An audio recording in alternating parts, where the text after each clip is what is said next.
Hi everyone, thanks for joining today's seminar series organized by the Empathic Computing Laboratory. I'm your host Pi. Now, our guest speaker for today is Alexander Sumich, who is currently an associate professor at Nottingham Trent University and an adjunct professor at Auckland University of Technology.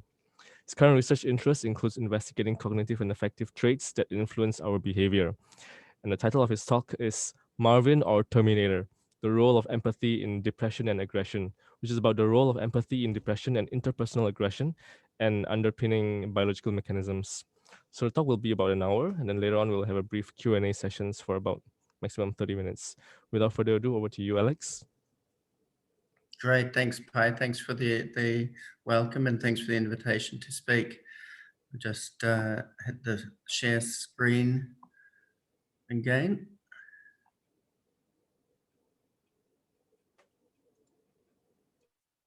Great. So as Pi mentioned, I'm an associate professor at Nottingham Trent University and adjunct professor at the University of Technology. And I co-lead the Affect, Personality and Embodied Brain Research Group. Research network, as we have extended that to internationally as well. And my talk will be about the role of empathy in depression and aggression.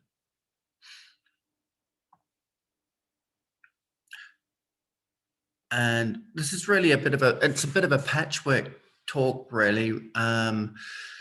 Combination of a series of projects that involve empathy. I had a look at, at a lot of the other projects that have been presented in this seminar series, and they're all on robotics or machine learning or and that sort of cool stuff. So I'm a humble psychologist, so this is sort of psychology stuff. But I thought, how can I make it relevant to robotics? And so the most relevant thing I could think about was Marvin and Terminator.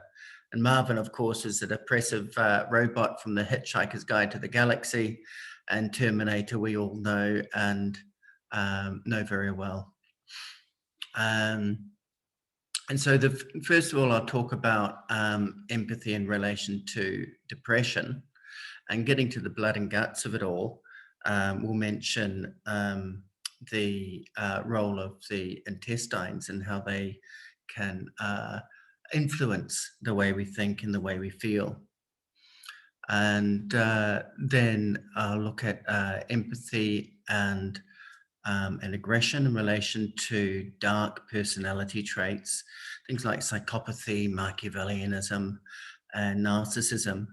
And I'll present two projects on that. One is looking at a brain mechanism proposed to facilitate the inhibition of violent behavior that relies on empathy. And the other project is a novel psychological construct that we have identified and characterized, which we call the Dark Empath. It sounds a bit like a supervillain, and in fact it is. There is a supervillain called the Dark Empath, but we also refer to this personality construct as the Dark Empath as well, because it is indeed seen in people who have both very high dark traits, so they score high in psychopathy, Machiavellianism and narcissism, but they also report that they have empathy. And then I'll sum up and make some conclusions about things. So what is empathy? And actually what I'll do is minimize that so you can see the full screen. Hoffman 2000 referred to empathy as any process where the attended perception of the object's state generates a state in the subject that is more applicable to the object state or situation than to the subject's own prior state or situation. In other words, it's taking other people's perspectives, it's understanding other people's emotions, it's even feeling what other people might feel, or mirroring their behavior or movement. Empathy, as such, then, is a bit like a parabolic elephant. It has many different dimensions to it, and it depends on what part of this elephant we measure as to what we call it. To break things down on a very basic level, Rainiers has proposed a separation of cognitive empathy, which is the perspective taking or knowing or seeing from another person's point of view. Also under the umbrella of cognitive empathy, they refer to online simulation. And this is conceptualizing or understanding another person's emotions. You might not actually feel them. So you might not feel sad if the other person is feeling sad, but you know that they're sad. Affective empathy, on the other hand, is actually feeling. So emotional contagion is the vicarious experience of another person's affectivity. As I say, if the other person is sad, then you feel sad too. And two other aspects from affective empathy are proximal responsivity. And that is basically, that feeling if you walk into a tense room, you can feel you almost cut the air with a knife. So you understand the atmosphere of your immediate surroundings. And peripheral responsivity is more about experiencing emotions within an immersive setting. So this could be in the VR world, virtual world, or in response to a movie. I put E.T. there because everyone cried at E.T. Well, I did anyway. And so that's peripheral responsivity. And I've just mentioned one self-report question here that we use quite often, and that's by Rainier's 2011. And these categorizations of empathy are from Rainier's conceptualization, but other people have conceptualized empathy in different ways as well. One of the earliest was Davis in 1983, who differentiated empathic concern from empathic distress. And so this is basically, you can feel someone's emotions and be okay with that, or you can feel someone's emotions and be distressed by it yourself. And Kristen Neff, 2013, that should read, referred to this distress as over-identification. So you let the other person's feelings carry you away. And that can have some negative side effects, as you can imagine. And one of those is in relation to depression. So depression is the leading cause of disability worldwide. It costs around about 1% of GDP in most countries. New Zealand has one of the highest annual rates of depression in the world. And we're still trying to figure out exactly why that is. I think it's multifactorial. But it means that, understanding depression is actually really important for New Zealand. And Shreve has kind of proposed that depression and other mood disorders reflect an interplay between empathy, our ability to empathize, and our ability to be self-compassionate and to look after ourselves. And these different traits can be underpinned by several interrelated brain and body networks. I mentioned a paper by Leadheld here that's mostly around networks underpinning depression, but it's got relevance for empathy and self-compassion as well. And so in relation to depression and the parabolic elephant that we know to be empathy, cognitive empathy tends to be impaired in depression, but not only in depression. You see impairments in the ability to take someone else's perspective or the ability to understand other emotions in relation to maladaptive aggression and schizophrenia and autism, dementia and eating disorders. And this might reflect a shared mechanism involved in the co-occurrence of these disorders. In fact, it probably involves frontal networks and cognitive control that tend to be underactive in depression. And empathic distress seems to be more important than effective empathy per se. So I mentioned empathic concern is okay as long as it doesn't get to you, as long as you don't start carrying the weight of the world on your shoulders. And that then with empathic distress can lead to the feeling of guilt or remorse within yourself because of someone else's pain. And so in empathizing with others, it's a double-edged sword. You need to protect yourself as well. Rather than getting over-involved or over-identifying with the person who's feeling the distress, it's important to be able to differentiate yourself from them through cognitive empathy and through self-compassion. So that way, a good, it's being self-kind or self-kindness, and a positive self-judgment tends to protect against feelings like guilt or remorse that might occur in conjunction with effective empathy. And so this first study I wanted to mention and is around not just the brain, but the body and functions of the body, including the role of the gut in relation to depression, empathy, and self-compassion, and also our immune system. So our immune system, which we need to fight off infections and things, but when it's overactive, can impact the way that our brain works. And so the release of inflammatory molecules on a chronic basis can be quite detrimental to our psychological and physical health. And in terms of the gut, actually, did you know you're only about 1% human?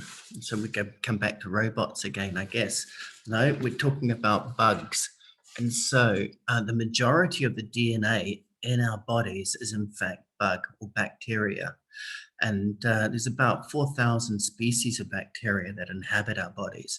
They're commensal usually, so that we co-evolved with them, and they are vitally important for our health. Studies of germ-free rats, for example, or mice, who don't have these bacteria, usually are associated with a lot of very serious health problems. And so we need a lot of these bacteria in our systems. And the vast majority of them live in our intestines. And our intestines communicate with our brains.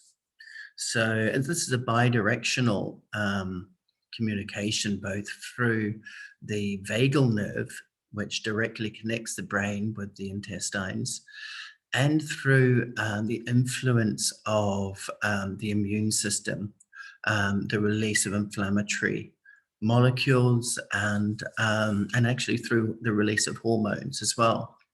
So this connection between the gut microbiome and the brain is bidirectional with both direct and indirect influences. The indirect influence, as I mentioned, is around the role of the gut in terms of the release of these molecules throughout our system, these inflammatory molecules. And these molecules actually change the brain's chemistry. So in the presence of inflammation, nutrients such as tryptophan no longer get converted into serotonin, but they go down a distinct metabolic route and get converted into something called quinolinic acid, which is neurotoxic. And that puts the brain in a state that's vulnerable to depression. This is known as the TRICATS theory of depression. And so the ecology of the gut is really important for how we think and how we feel. It influences that. When the gut is upset in terms of the ecology, we refer to it as dysbiosis. And dysbiosis comes in many shapes and forms, but one of the things that seems to be related to dysbiosis and depression are two species of microbiota known as lactobacillus and bifidobacteria. And so in depression, what you see quite consistently is very low numbers of these. And they seem to be these low numbers. So when you have a deficiency in, say, lactobacillus, it affects how you think and how you feel, and can put you in a state that's prone to depression. It can also put you in an inflammatory state. And depression is now known as a disorder of inflammation. So we wanted to investigate the relationship between these two mechanisms, the gut dysbiosis and inflammation, in relation to cognitive and affective empathy, in relation to depression, and also in relation to self-compassion. And we did this in the study we affectionately call it IDUMP, and you'll see on the next slide what that actually means. So in IDUMP, we explored the gut dysbiosis, inflammation in association with depression, empathy, and self-compassion. We also wanted to explore whether any relationship between the gut and depression might be reflected in these inflammatory molecules, or whether it might be reflected in more of a direct relationship with the brain. So we had students and staff and general population complete some questionnaires, self-report questionnaires of empathy, of over-identification, of self-judgment as a measure of self-compassion. And we measured their blood markers of inflammation. These are C-reactive protein, or CRP, and interleukin-6, quite well-known markers of chronic inflammation. And we also measured their gut microbiota in fecal samples. It's a very nice job for one of our research assistants.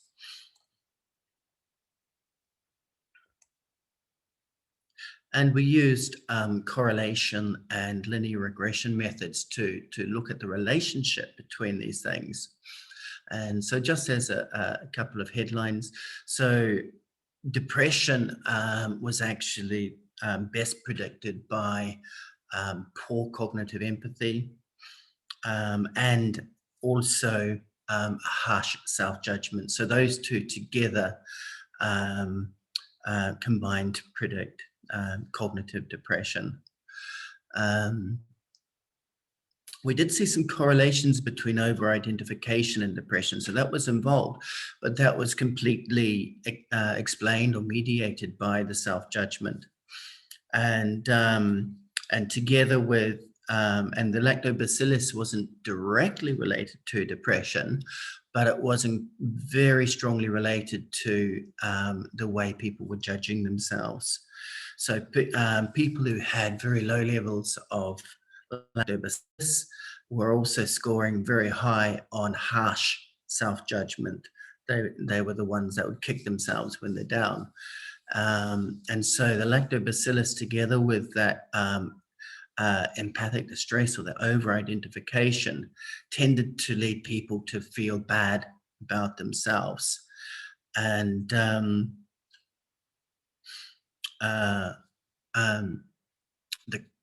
that together with the cognitive empathy was predicting the depression. Now, so the gut was leading to the self-judgment, the poor self-judgment. But on the other hand, the cognitive empathy was actually explained by inflammation.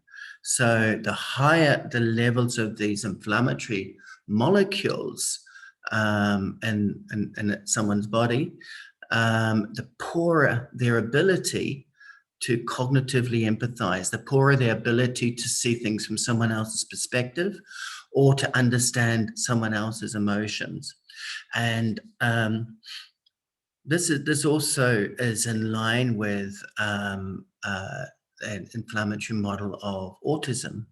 So, and people with autism also have a very strong, very poor ability to understand other people's perspectives and very poor theory of mind, and are also found to have very high levels of the C-reactive protein. And so this is a correlative study, of course, and clinical trials are needed in order to look at the causation. But just as some basic conclusions from this, so our model would be around the over-identification, so that's the empathic distress, and the state of the gut, the lactobacillus or the gut dysbiosis, predicting self-judgment, harsh self-judgment. So those two together lead to people feeling bad about themselves. And then the impairment in cognitive empathy means that they can't think of other perspectives, other ways out of that. So when you impaired in that cognitive flexibility, you don't see the alternatives, and that leads into the depression. The poor cognitive empathy, as I mentioned, was related to inflammation, but the self-judgment wasn't. So the relationship between the lactobacillus and depression, self-judgment, might not be mediated by the inflammation. So rather, it's possibly reflecting downregulation of certain networks in the brain, the default mode network, which is involved in rumination and remorse and guilt and a negative affectivity network. And that's probably via a direct relationship, a direct communication from the gut to the brain via the vagal nerve. This work on inflammation, we received a Marsden grant actually with Professor Richard Seagate as the PI, and that's underway at the moment, linking in with the Pacific Island Family Study to explore the role of inflammation in depression.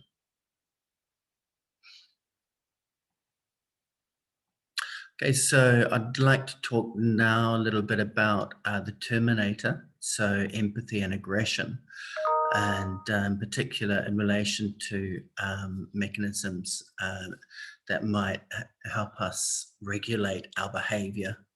And these are affect-driven mechanisms or empathy-driven mechanisms. So just a little around it. So low empathy is typically seen in maladaptive aggression.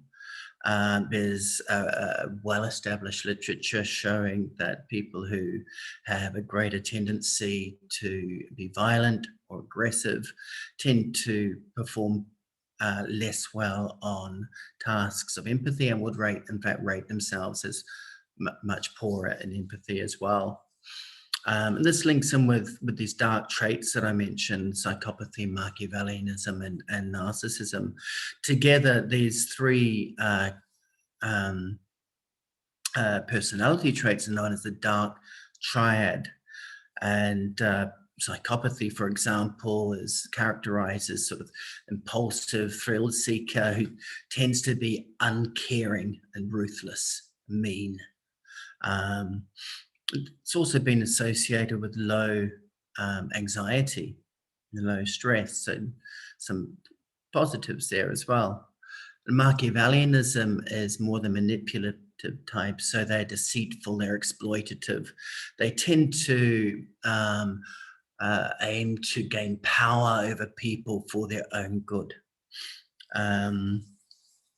Better to be the manipulator than the manipulated. Narcissism is the not so bad one. It's just they tend to be just up themselves. So grandiose thinking, an exaggerated sense of self, superiority, and dominance.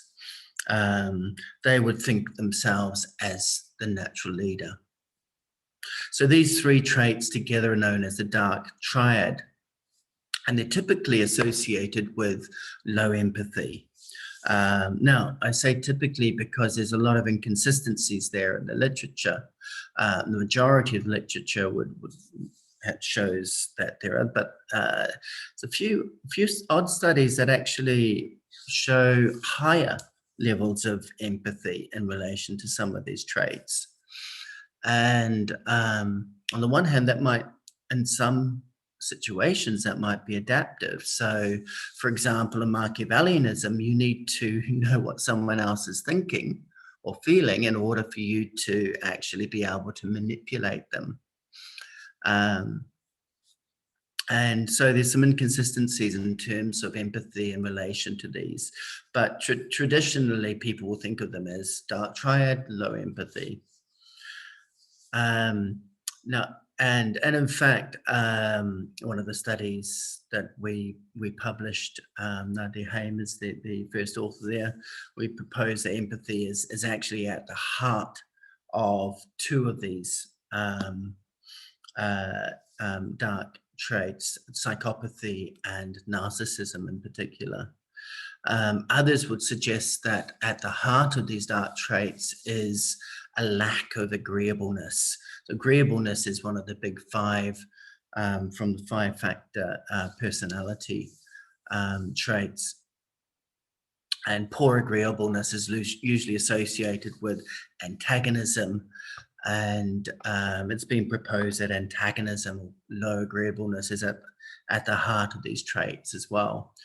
And that together, the low empathy and the poor agreeableness underpins a lot of the other maladaptive behaviors and things associated with these traits, including aggressive behavior.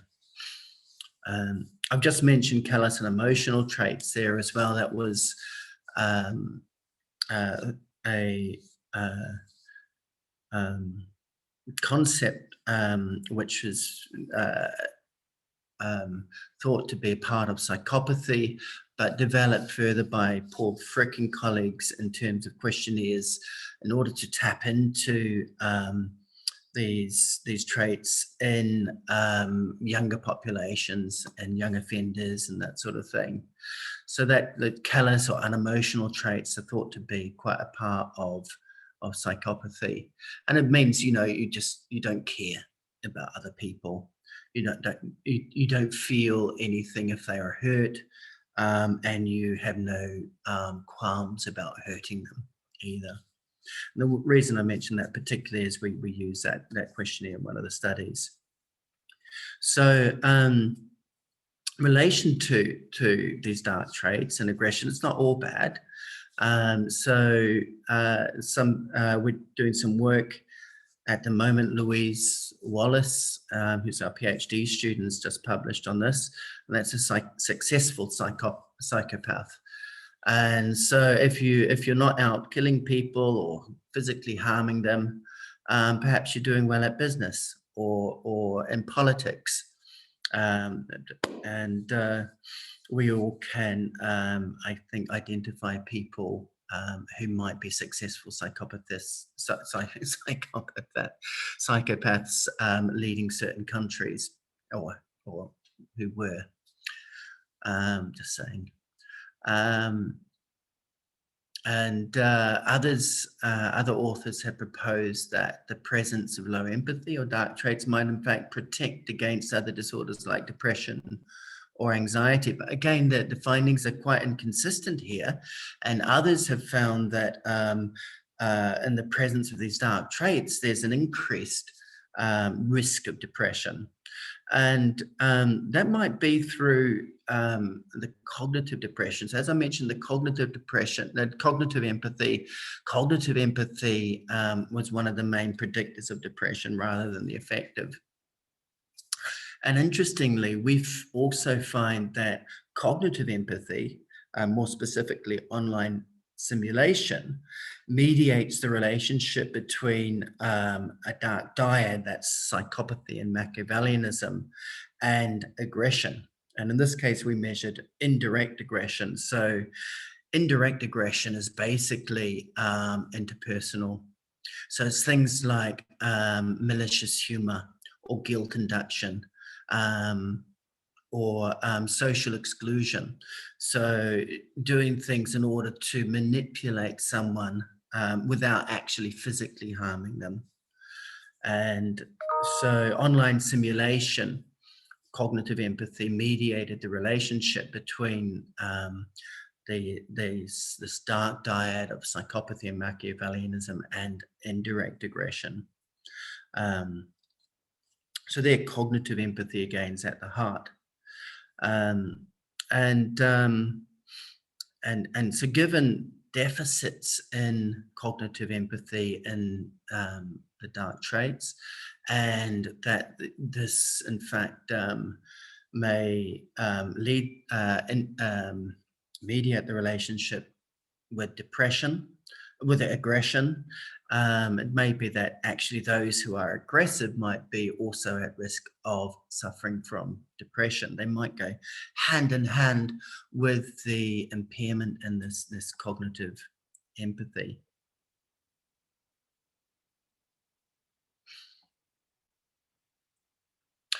Okay, so one of the studies I want to mention here as well is to do with these brain mechanisms that are perhaps innate, have evolutionary advantage, and help us inhibit our aggressive responses. And Blair referred to this as the violence inhibition mechanism. So this is a mechanism that is empathy dependent. For example, and responds to distress in other people. Even wolves show this. So if wolves are fighting for dominance within the pack, and one wolf shows submissive signs, bares its throat, the other wolf will lay off the attack instinctively. And because although you want dominance within the pack, you don't want to destroy your pack. And in people, this is seen in our response to facial expressions of distress. And so in violent offenders, you see a impairment in their ability to respond to expressions of distress, fear, or sadness. And Blair referred to this as an impairment in the violence inhibition mechanism. And there's several brain networks underpinning our response to facial expressions. I'm not going to go into these in depth, but I've just put a figure up there from Drichu and Vogel's 2016, who presented a fantastic review. I'm focusing more on the brain's electrical response to facial expressions. And so this is the EEG that's time locked to the stimuli, the event-related potential.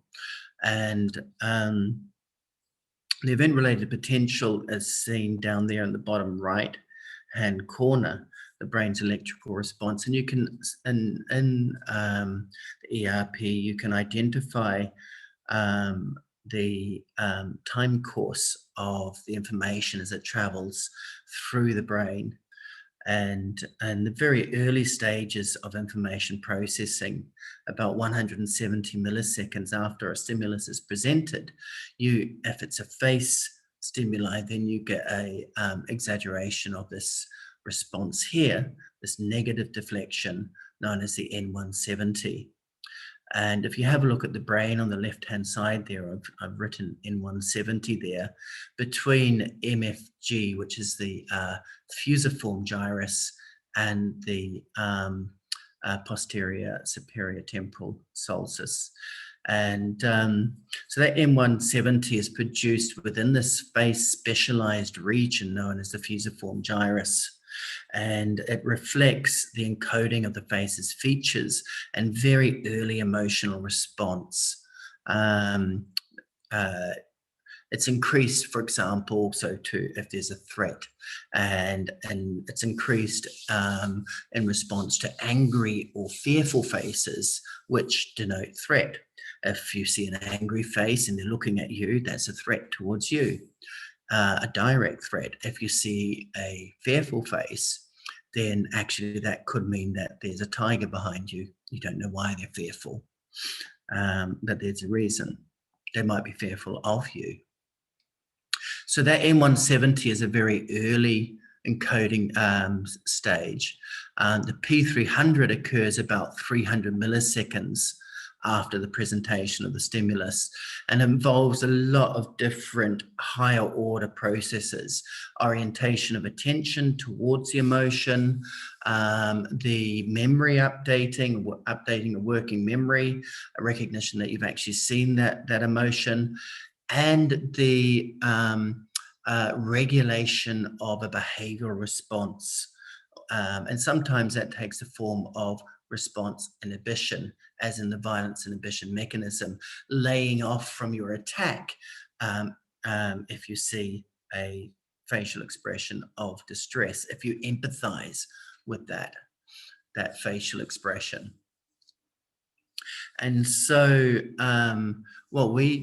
we developed a EEG task to tap into this violence inhibition mechanism. We call it the facial affect stop task. And so we were exploring this as an index of the violence inhibition mechanism. And in this task, you can see the diagram on the top right-hand corner there. The participants are presented with an initial stimulus, and that could either be an angry face, which would denote, okay, it's angry at you, it's a threat towards you, you need to attack it. And so that was an attack stimuli. Or it could be a fearful face or a sad face or neutral face or background other faces. And then there was a fixation cross, and another face might have been presented then.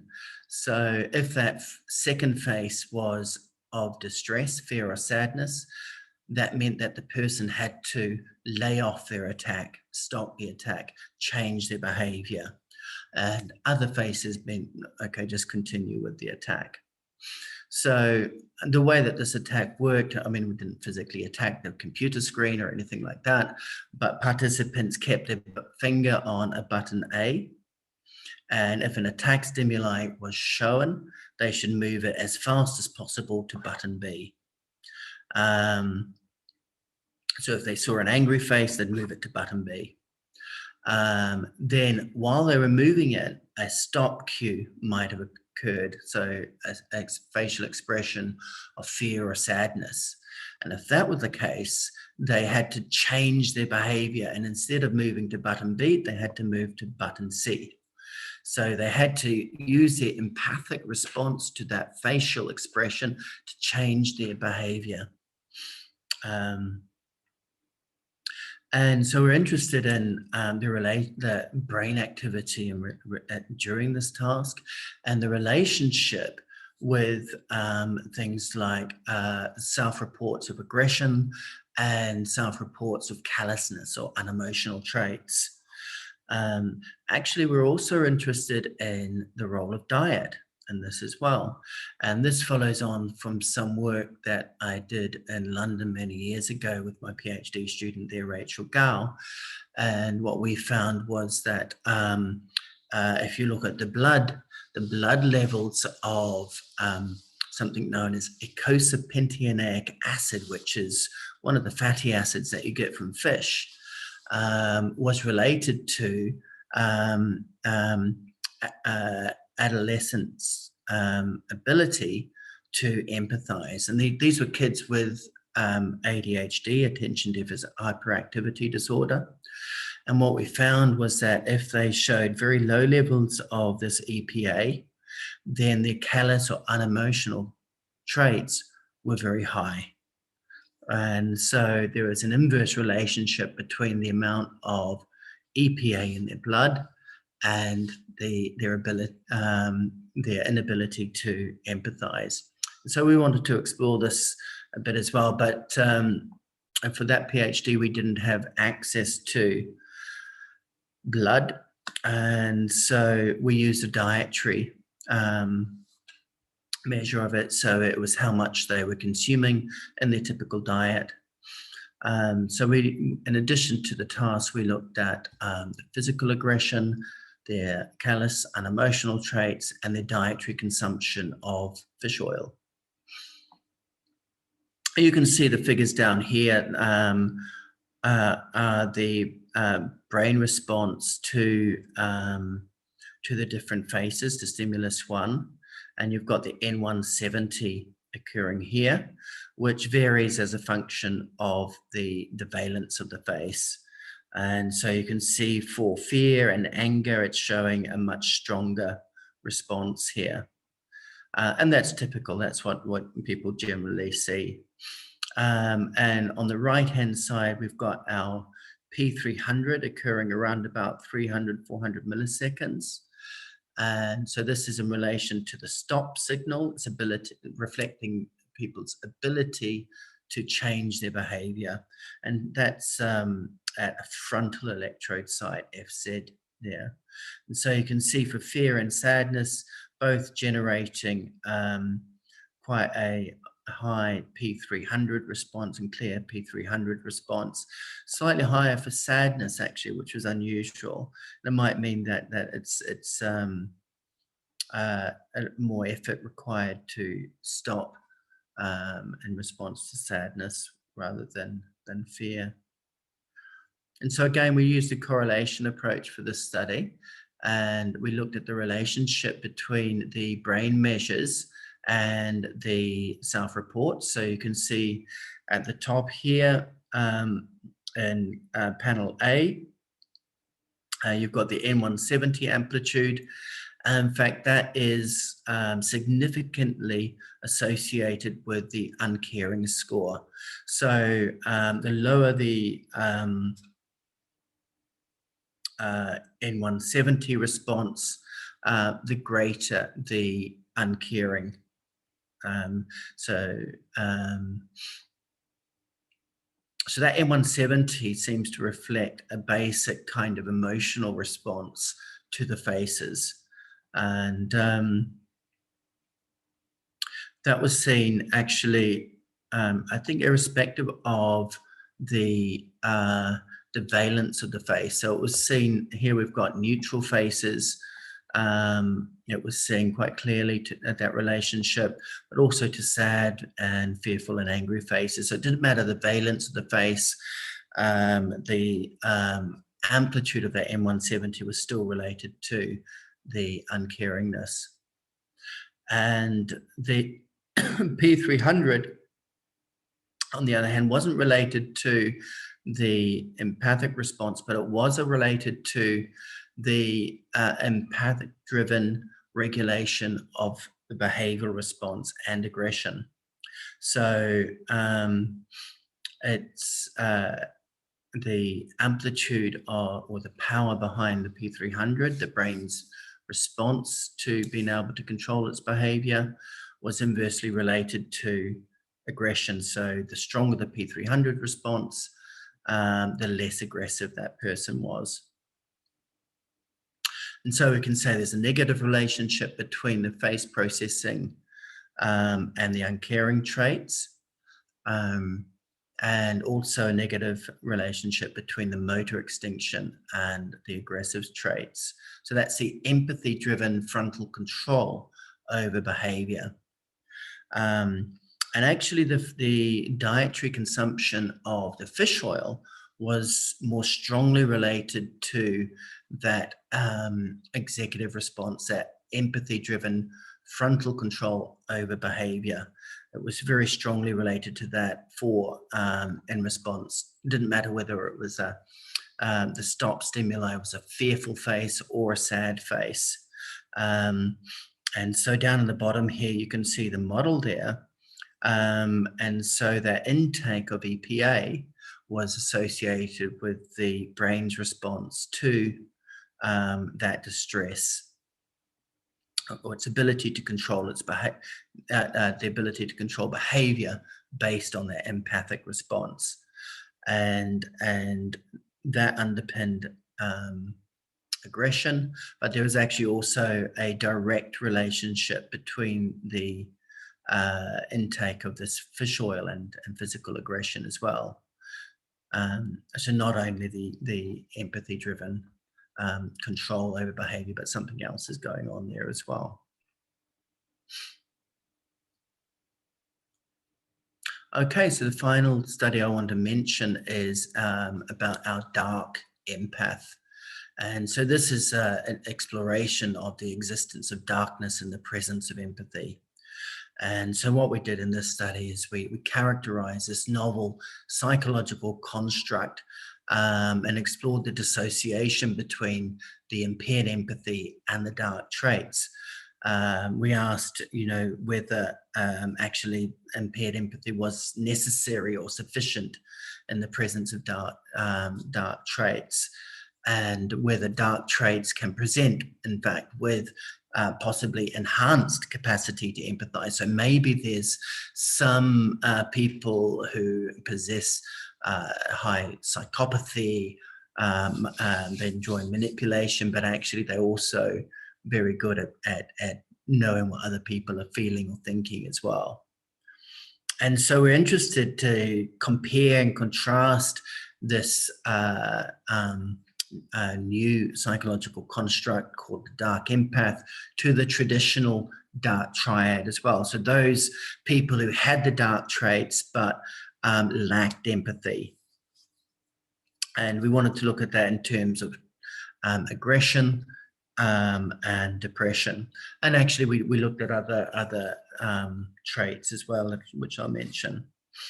And the importance here is understanding the relationship between these dark traits and empathy, which is critical to conceptualization of both of these different constructs.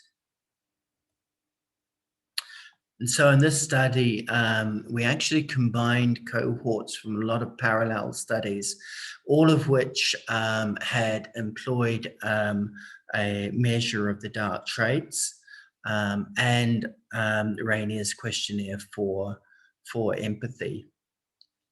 And we actually ran this as a series of a number of studies. I'm just going to mention 3 of them here.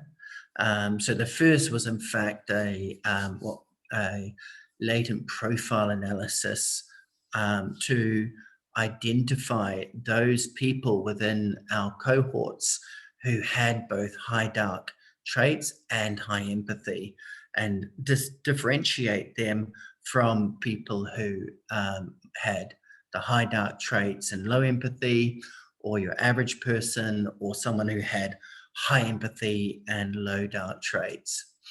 And so this method, known as latent profile analysis, I guess it's a kind of a clustering type method, and I'll show you that shortly.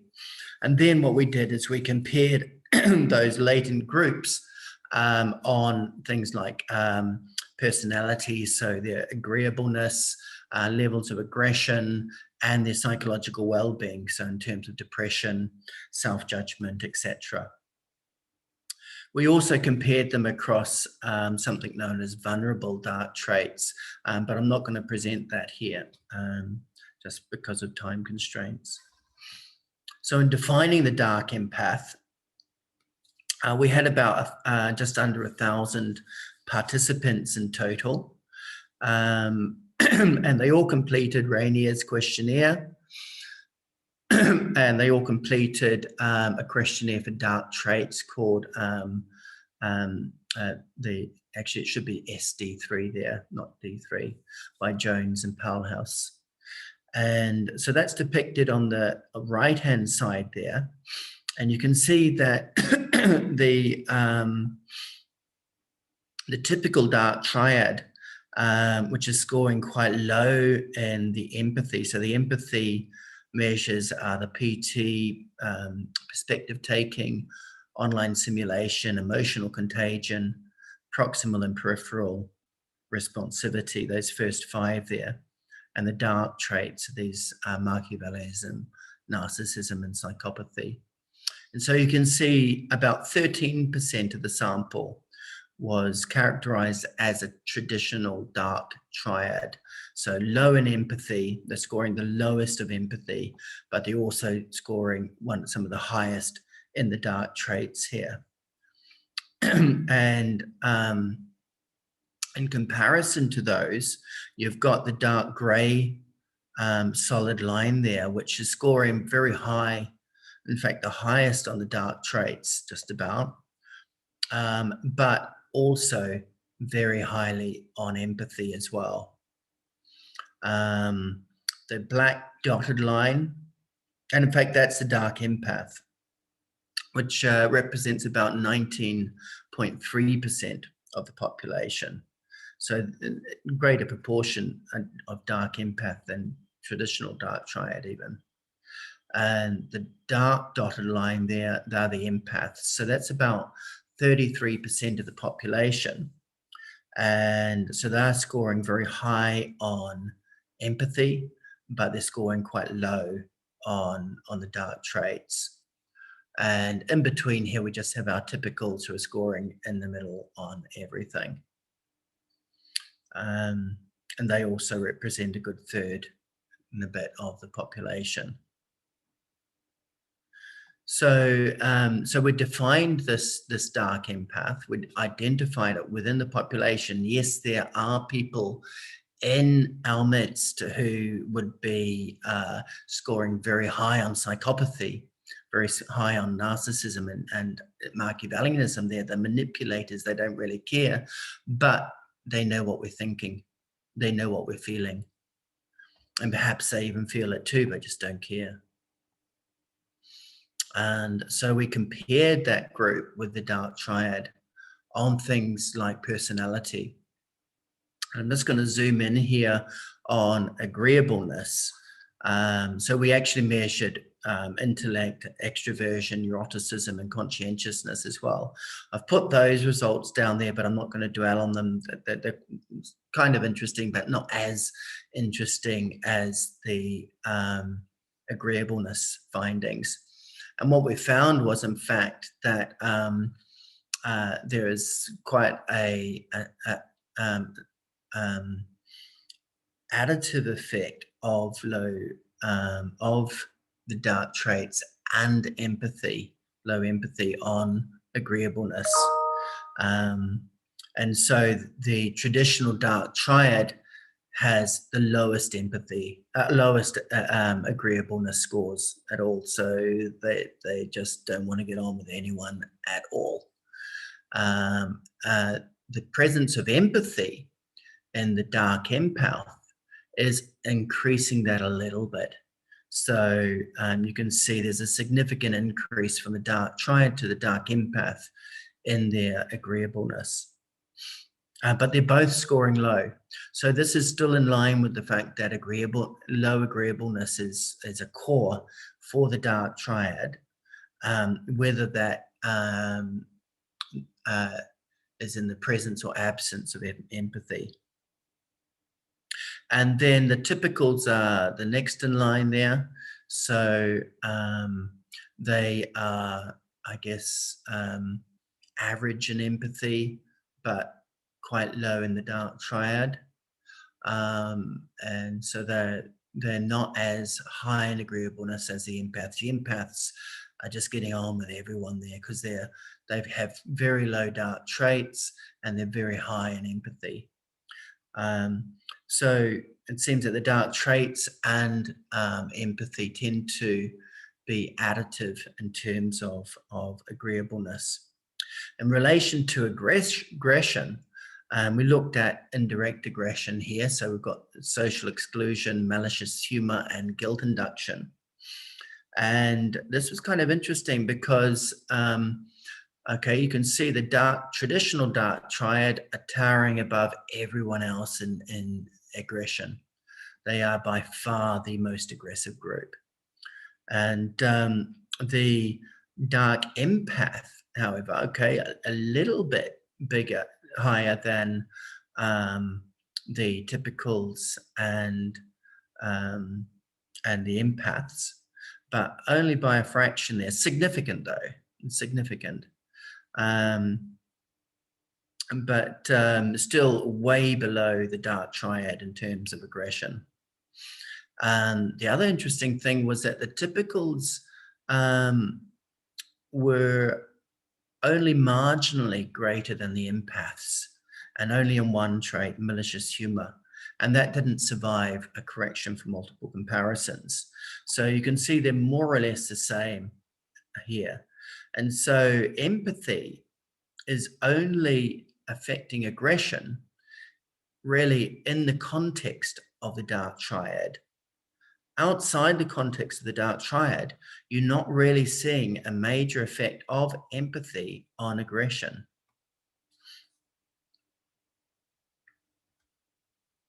So let's look at well-being now. And we use the number of scales of well-being. We had the depression, anxiety, and stress scale, which measures depression, anxiety, and stress.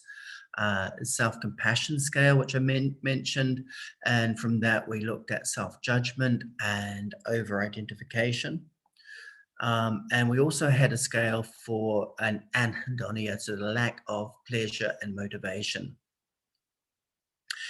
And so here, actually, what we found was it wasn't the dark empath that was higher on depression. It was the traditional dark triad. So the traditional dark triad, the people who are lacking empathy, had the highest levels of depression. And in fact, they were higher than the dark empath in terms of anxiety and anhedonia, so the lack of social pleasure, lack of pleasure or motivation from close relationships. And this fits in with their low agreeableness, antagonism. They just don't want to be around anyone. But they were also, higher than the typicals on all three well-being measures, the anxiety, stress, and depression. And the dark empaths were a little bit higher than the typicals in terms of stress, marginally, the threshold of significance, but they were significantly harsher on themselves. So they're bad and they know it. They know they're bad and they beat themselves up for being bad, but they're still bad. And so the dark triad and the dark empath tend to have poor close relationships, and the typicals and empaths as well. So they're just not getting as much reward from being around people and having those close relationships. They're not getting as much pleasure from that. And perhaps because they're not,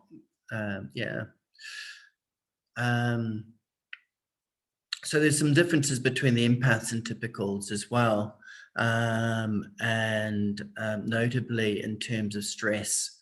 So it's interesting because the presence of empathy with dark traits is leading to greater stress, less stress. So it's protecting against stress. So the dark empath is less depressed, less stressed than the dark triad. But outside of the context of the dark triad, actually empathy in the empath is associated with greater stress. And you can see greater depression. So the empaths are much higher than the typicals on all of those different measures of well-being. They're more depressed, more anxious, more distressed. But that's the opposite in the context of the dark traits. Okay, so just to cut a very long story short, in terms of empathy and depression, cognitive empathy regulated by inflammation. So the presence of these inflammatory molecules in the system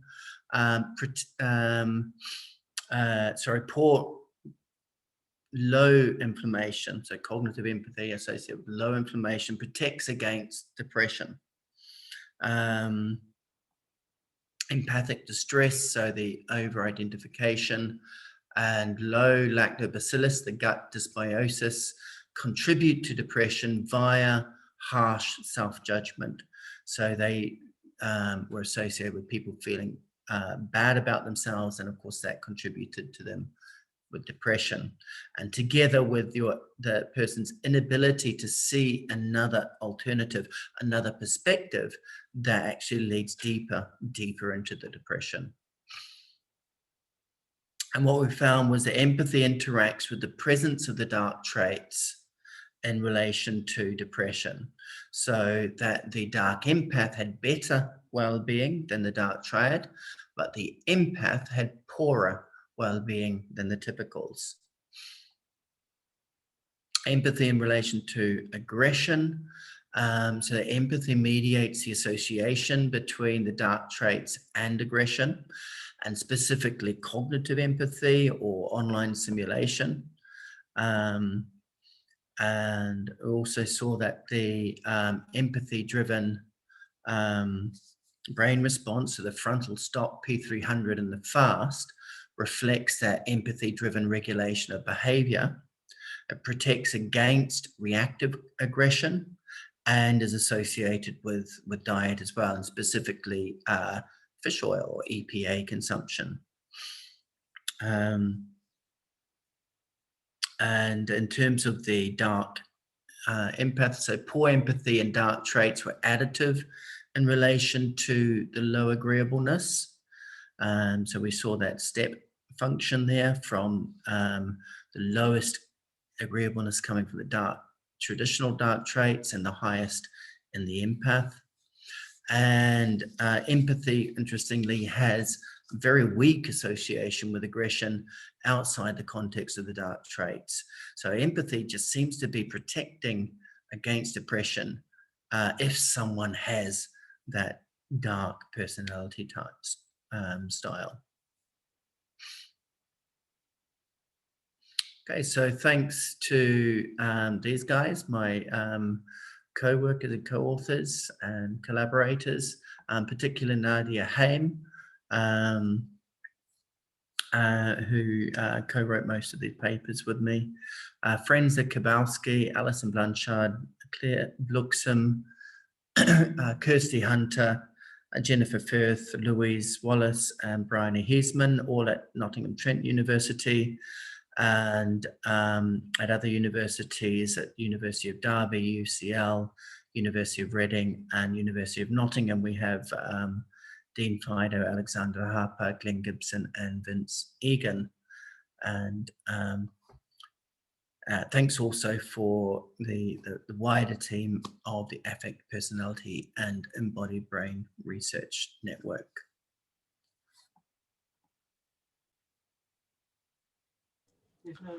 All right. Thank you very much for the very interesting presentation, Alex. We are now open to questions, which I hope there are a lot, because there are a lot of students here who are also working on, we're not psychologists, but we are actually working on sensing, brain sensing, and empathy. So hopefully there's going to be a lot of good questions. If there is any, please raise your hand in the participant list. Otherwise, you could just type it out on the chat and I'll just read it out. So yeah, are there any questions from anyone? Maybe I'll kick things off first from a question from my side, with a question from my side. So Alex, I find the work regarding the gut, with the relation between the gut and the brain and depression, really interesting, because it's not something that I've thought of before, even looked into before, since I'm not a psychologist or anything. So this may be a dumb question, but I was just wondering, if that's the case, does eating well helps? I mean, like eating certain food helps with depression? Because you mentioned a little bit about fish oil just now, but not so much with depression. So it's more like, does certain food causes more depression, or like more empathy, more self-compassion? Does it work that way? Most definitely, our diet affects how we feel. And there's several meta-analysis out now So for the role of things like probiotics or prebiotics in impacting depression as an intervention for depression, but also the fatty acids as well, so the fish oils. So, and actually, interestingly, just on that note, New Zealand is traditionally has one of the lowest rates of consumption of oily fish in the world. So along with having the highest 12-month rate of depression, it has the lowest consumption of oily fish. And if you look across the world, there's the consumption of oily fish is directly proportional to depression, with New Zealand at the top. Supplementation with fatty acids, which are predominantly contain this eicosapentaenoic acid, EPA, significantly reduce depression to the same degree as antidepressants, so things like fluoxetine. And in fact, they're additive, they're synergistic with antidepressants, so they work together for a greater effect to reduce depression. And in terms of the regulation of the gut, interestingly, there was one study, actually, I think it might have been from New Zealand, actually, and they found that there was a specific effect of the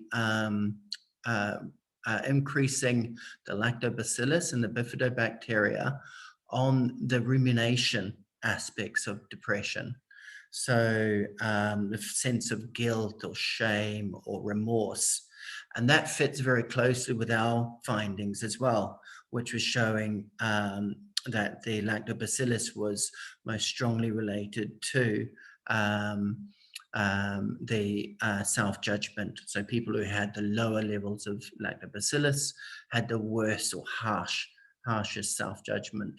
So yes, definitely. In fact, the World Health Organization have said that diet is the major modifiable risk factor for almost all non-communicable diseases.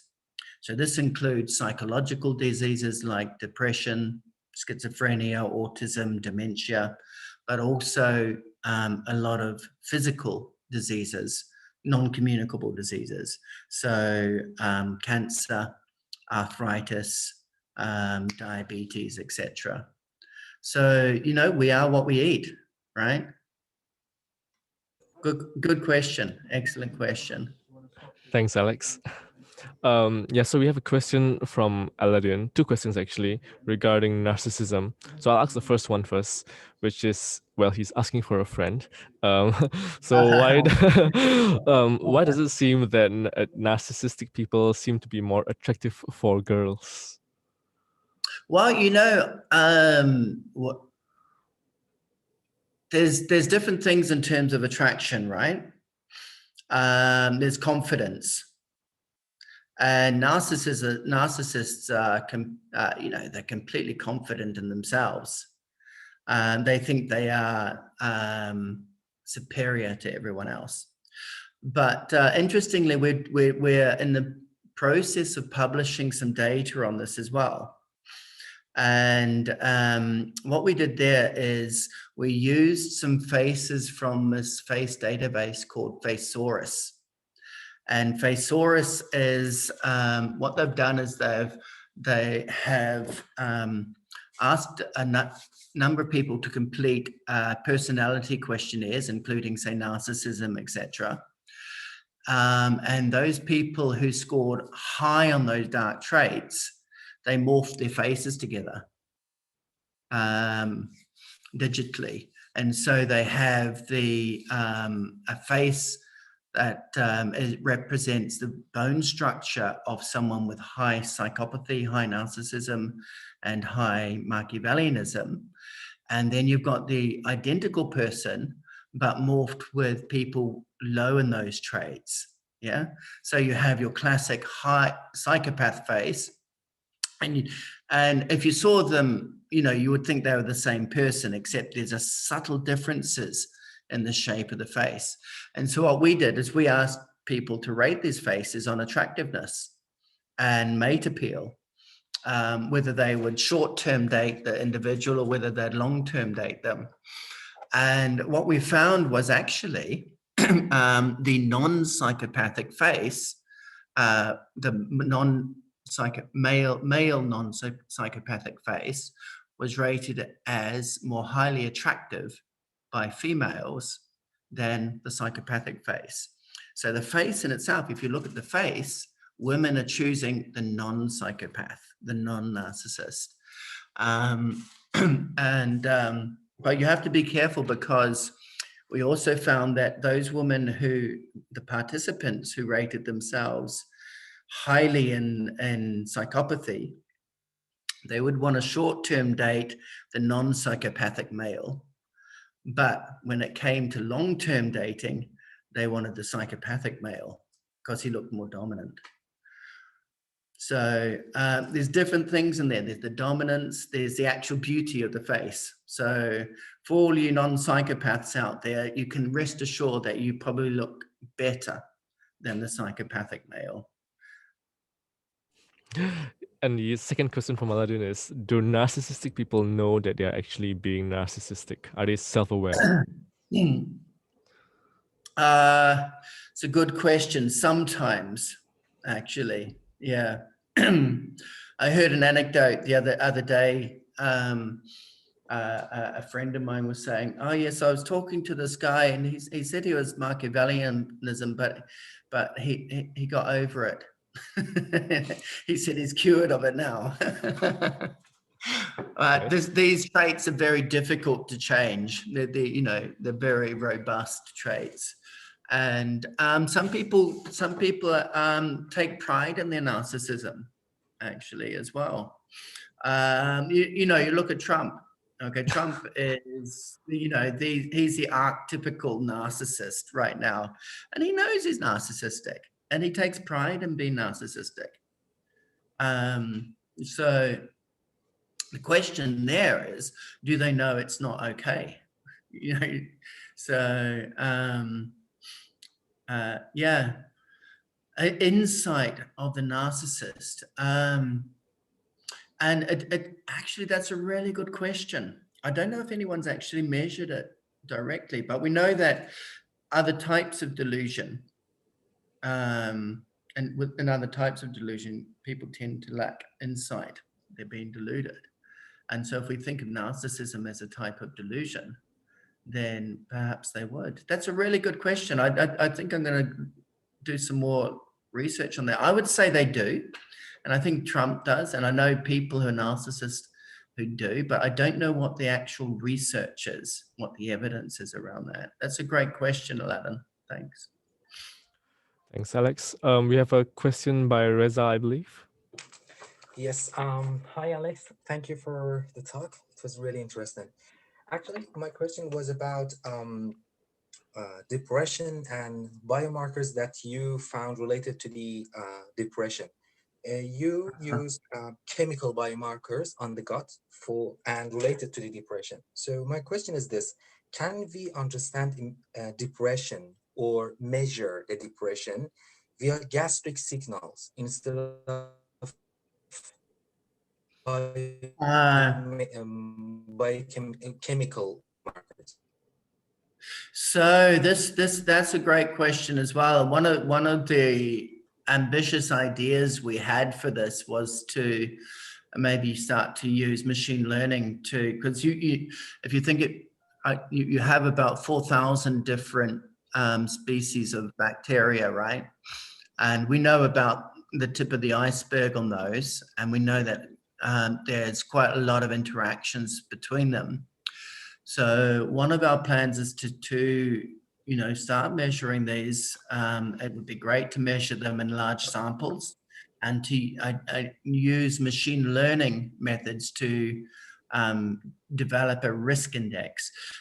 Wouldn't be a diagnostic index per se, it'd be a risk index.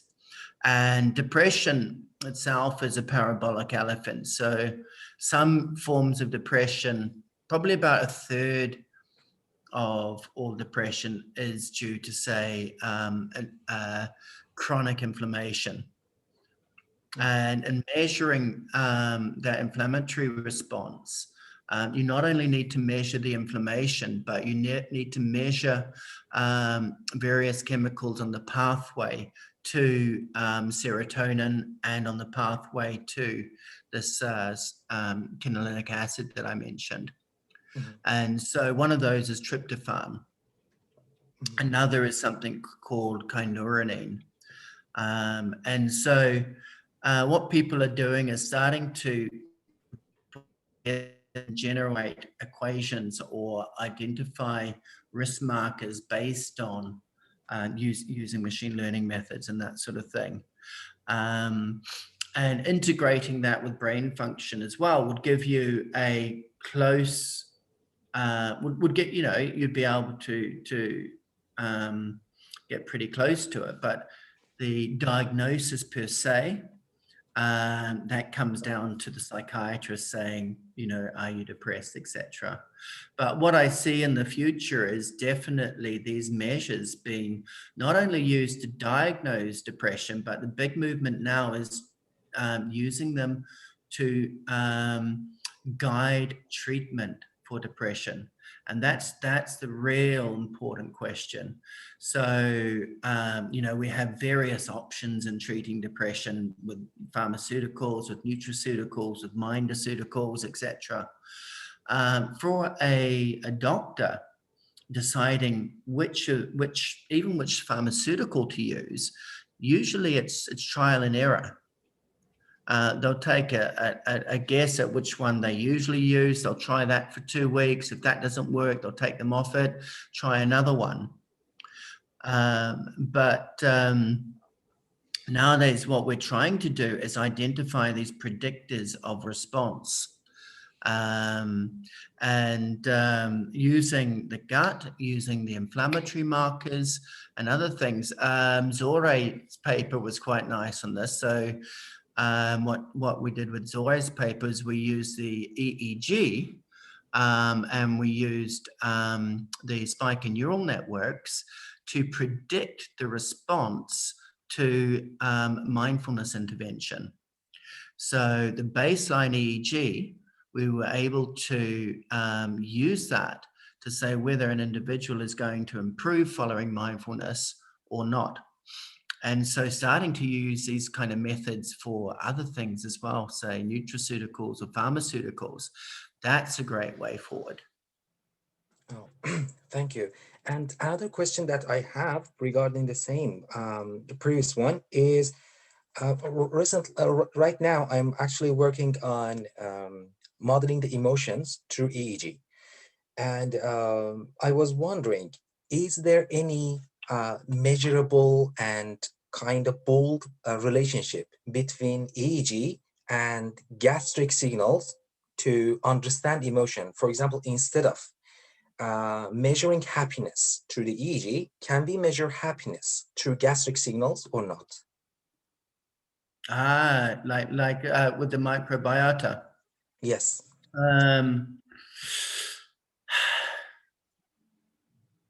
No, what you can measure is a state that might predispose to happiness or predispose to depression. I've had a little look at our data because we measured EEG in our study as well. And if you're interested in exploring that with machine learning, I can give you the data. What we found, what I was looking at was simply the frontal asymmetry, right? Mm-hmm. Yes. So are you familiar with that as an EEG measure of anxiety and depression? So this is the alpha asymmetry that if it recorded at the front of the brain, and it denotes a kind of an approach or avoidant. Actually, there's two theories about it. One of the, yeah. that it's approach avoidant, and the other that it reflects your ability to return to baseline after feeling an emotion. And so we found a relationship between that frontal asymmetry and the lactobacillus. So there's a link between what's going on in the brain and what's going on in the gut. But that's another big step to be able to say whether a person is happy or depressed just based on what the gut is showing. You can show like I say, a propensity for happiness based on it, or a propensity for depression based on it. Mm-hmm. But there's a lot of EEG markers that can be useful in that respect. So not just the frontal asymmetry, but also anterior posterior EEG signals as well. So it's a ratio between the signal that you get over the anterior cingulate cortex and the posterior cingulate cortex. Actually,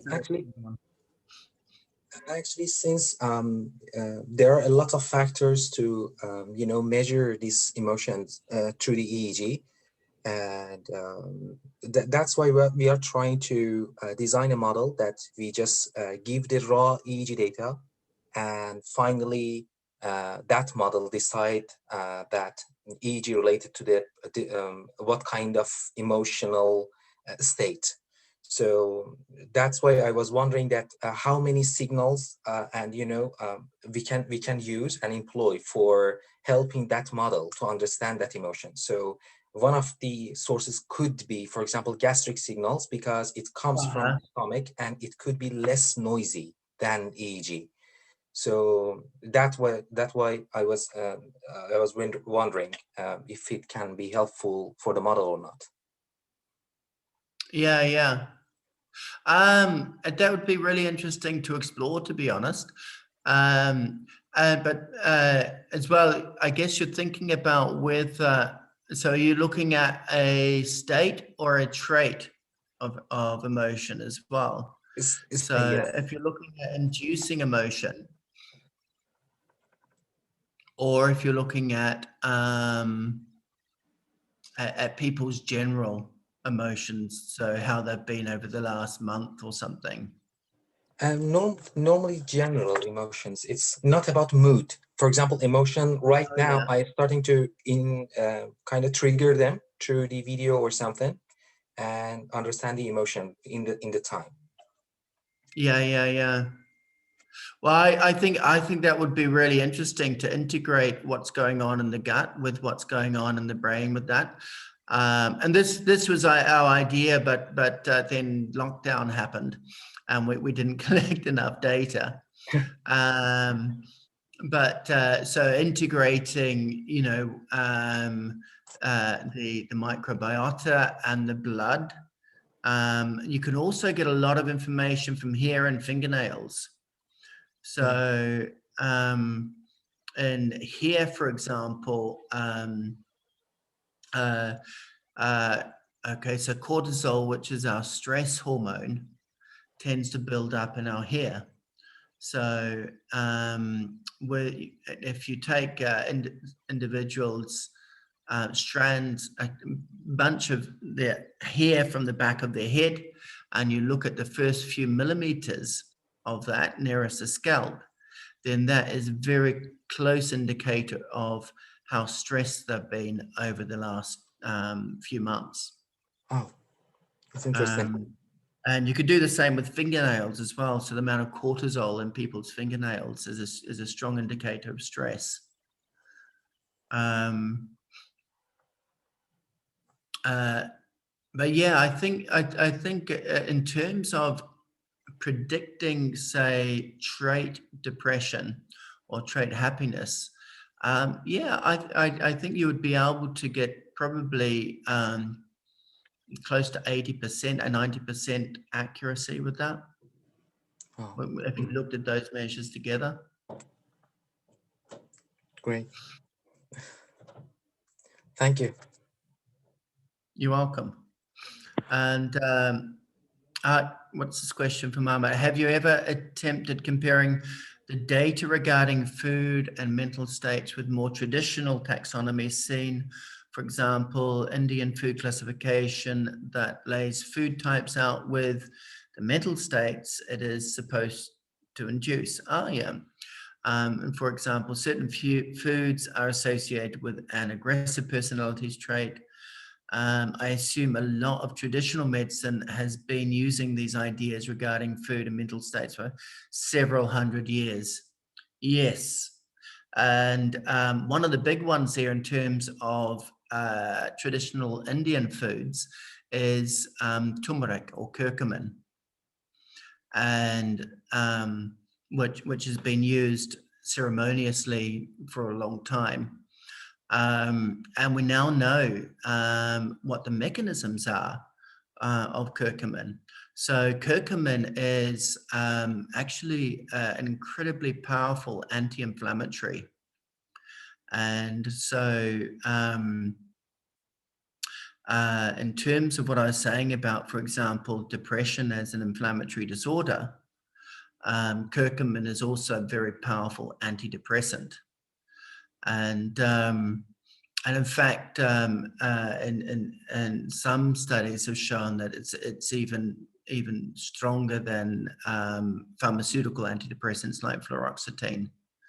And it does that by one of the mechanisms is by reducing those inflammatory molecules and allowing the substance called tryptophan to be converted into a chemical called serotonin, which is involved in helping us regulate our emotions.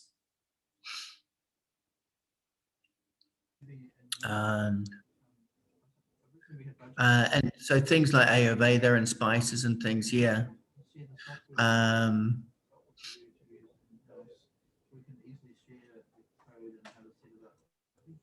hope I answered your question, Namit.